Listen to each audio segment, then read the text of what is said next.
Way makapugong sa kalampusan sa usa ka tawo kung siya dunay dakong pagsalig sa kawalingon ug hugot nga pagtuo sa Ginoo. Sama nila niini duha ka mga Sugboanon nga malampuso ang nalakip sa top 10 sa licensure exam for teachers 2021 sa secondary ug elementary level.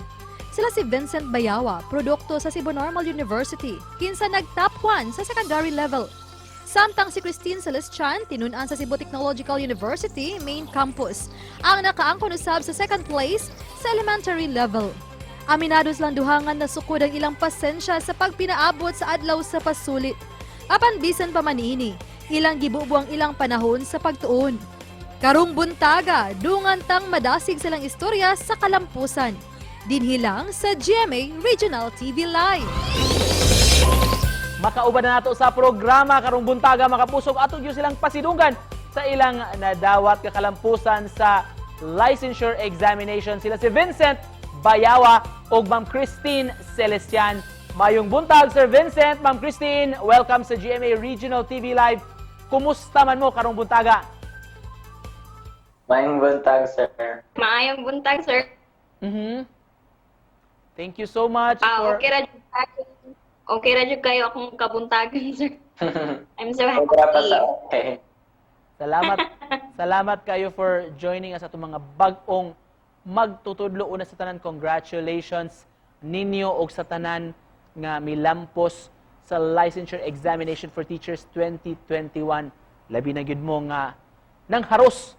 Unsa may mga initial reaction ninyo? Ikaw, Sir Vincent, top 1 sa secondary division. Unsa man, sir? Unsa imong gibati? How did you find out about the results, sir?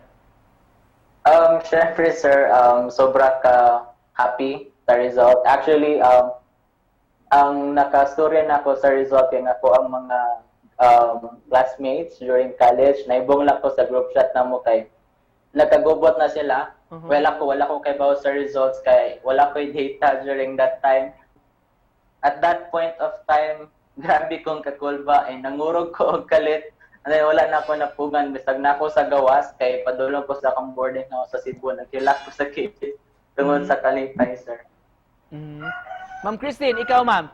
Wala jud ko katuo pa ang kong initial reaction, sir, kay wala jud ko katuo nga top 2 ko sa board exam. Kay I was aiming top 8 before I took the board exam. And then grabe jud kay si Lord, amazing jud kay si Lord kay yung gihatag ang top 2 sa kuha. Nakaibaw ko, sir, through my high school friend. Iya kong gitawagan nga, Ting, top 2 ka, grabe yan. Sir, di ba ang secondary level doon ay tulo ka exams? Which part of the exam kuno ang imong mainguntang gilisdan? To be honest, sir, mana sila nga ang Gen Ed daw ang pinakasayon among sa exam. But to be honest, during nag-take ko sa exam, mas naglisod ko sa Gen Ed. Yeah. After nag-take ko sa Gen Ed, na ko around 20 ka blank items. And sa Prof Ed ug major kana ko around 15. So to be honest, naglisod ko sa Gen Ed kay murag ning kampante bita ko og maayo. That's why wala ko naka-cover sa tanan nga topic. So sa elementary, sir, kay duha ra man amo a Gen Ed o Prof Ed. Pero nalisdan jud ko, like Sir Vincent, nalisdan jud ko sa Gen Ed. Kay ang Gen Ed man gud, sir, kay knowledge retrieval. Yan na jud mga questions sa board exam nga wala jud ko kabaka sa gikuha. Like wala jud ko unsay answer. So kuan na lang, letter C for Christ na lang jud akong. Unsa may sunod ninyo nga plano ninyong duha? Let's start with Sir Vincent. Sa tinud-anay lang, sir, di pa dyan po ko katuo sa nahitambo. So, wala pa ko kauna-una unsa may future plan. Nako siguro enjoy lang sa nako ang moment. Nako unsa may moabot pohon, then I'll ask for God's guidance. Ang ako aron, sir, kay kung unsay opportunity nga ihatag sa ako kay mo grab lang ko, but I'll make my decision like wise decision para lang dili ko masayop sa akong life. Mao na siya, sir, kung unsay opportunity nga ihatag sa ako is ako lang siyang i-grab as for the moment. Sa mga nagplano karon mo take og let or any examination, unsay mahatag ninyo nga tambag kanila? Ma'am Christine, unahon tika. Always believe in yourself, because if you believe in yourself, everything else will follow.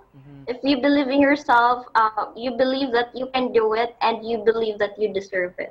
Enjoy lang sa pag-eskwela, and then kung sa may i-feed sa atong teachers, let's understand we should never memorize kay wala jud siya maayo nga mabuhat sa to. Understand lang, then absorb as much as information as you can get from your teachers. All right, in closing lang ang atong conversation this morning, basin doon na mo'y gusto pasalamatan. At the same time, message na lang sab ninyo sa atong mga kapuso nga nagtan-aw karon. First is my friends, my Gito family, my Siha family, my Takahari family, my high school friends for believing and supporting me all throughout the journey.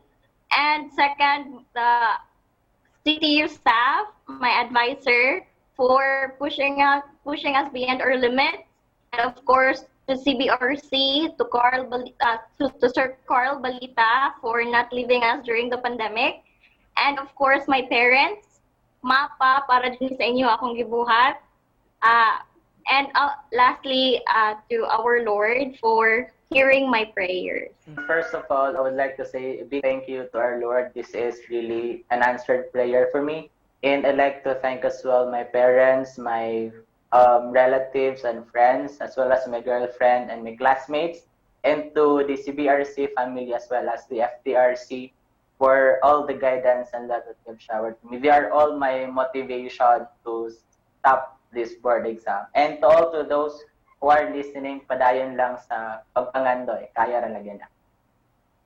Yeah. Thank you so much for joining us ug pagbahatag og inspiration sa mga nagtan-aw nato orong buntaga mga kapuso. Nag-top ni sila sa licensure examination for teachers si Sir Vincent Bayawa ug Christine Celestian. Daghang salamat ninyo, ma'am ug sir, ug congratulations. Salamat, sir.